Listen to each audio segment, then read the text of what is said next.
And so in our next example, we're going to look at one simple way of doing this, which is with what we call the Cochran-Mantel-Hansel method. And the goal of this method is to calculate a risk ratio and an odds ratio when there is a confounder. An odds ratio is an idea from Chapter 3, kind of similar to the risk ratio, but not exactly the same thing. And we're going to see this odds ratio come up a lot in this chapter. So we're going to calculate a risk ratio and an odds ratio when there is a confounder. And this risk ratio and odds ratio that we're going to calculate here are what are called adjusted values. So we're going to calculate risk ratios and odds ratios adjusted for the confounding variable. And so to do this, we're going to look at this table 911, which gives us the same information on the same 1,000 people in this study, but it's broken down further. So this table is titled Obesity and Incident Cardiovascular Disease by Age Group. So there's two tables here. The top table is for those age less than 50. So we had the same 600 people who are age less than 50. 100 of them were obese, 500 of them were not obese. 45 of them developed cardiovascular disease, 555 of them did not. And the center tells us the number of each of these categories that did develop cardiovascular disease or not. The bottom table is similar, except it's for the age 50 plus. We've got a total of 400. 200 of them were obese, 200 of them were not obese, 61 developed cardiovascular disease, 339 did not develop cardiovascular disease. So again, we're interested in this relationship between obesity and cardiovascular disease, but we need to take into account age. And so we've got two groups here, age less than 50 and age 50 plus. So we're going to take into account these two age groups when measuring the relationship or the extent of the relationship between obesity and cardiovascular disease.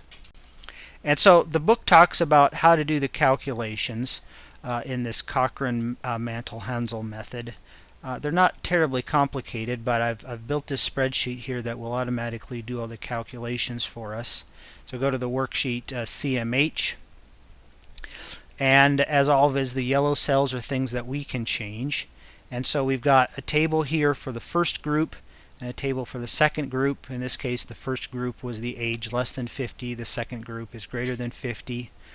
We have in each table we have an outcome. In this case, our outcome is incident cardiovascular disease. And then the row deals with a risk factor, either present or absent. In this case, our risk factor is obesity. And so we're going to enter our data here in these yellow cells, just like we see it in that table 911.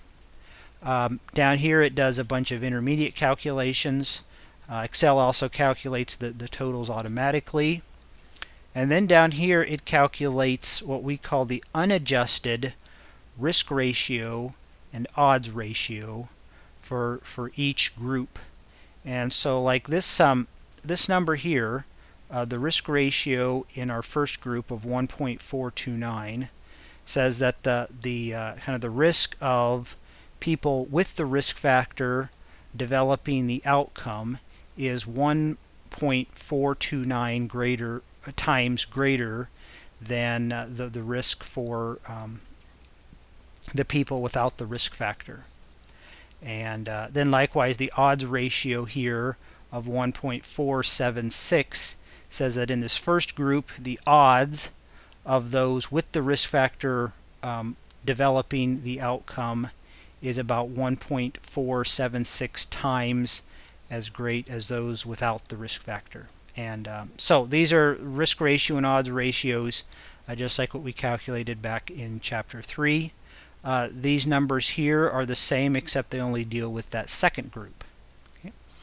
And so now here in these cells, we calculate these adjusted risk ratio and odds ratio of 1.436 and 1.516. So these are values, the risk ratio for the relationship between cardiovascular disease and obesity adjusted for age. Likewise, this is the odds ratio that relates cardiovascular disease and obesity when things are adjusted for age. So let's talk about what those numbers mean. We would say that the adjusted relative risk is 1.436. That means that obese people are approximately 1.436 times more likely to develop cardiovascular disease than non-obese people when adjusted for age. That's what the adjusted qualifier here means. When we take into account age, obese people are 1.436 times more likely to develop cardiovascular disease. Now the adjusted odds ratio of 1.516 says that the odds, or means that the odds of obese people developing cardiovascular disease are approximately 1.516 times higher than non-obese people when adjusted for age. Again, that's what the adjusted qualifier means here. Okay. And so, again, the idea here is that we've got this confounding variable for age, and so we want to measure the relationship between obesity and cardiovascular disease, but we want to take into account age.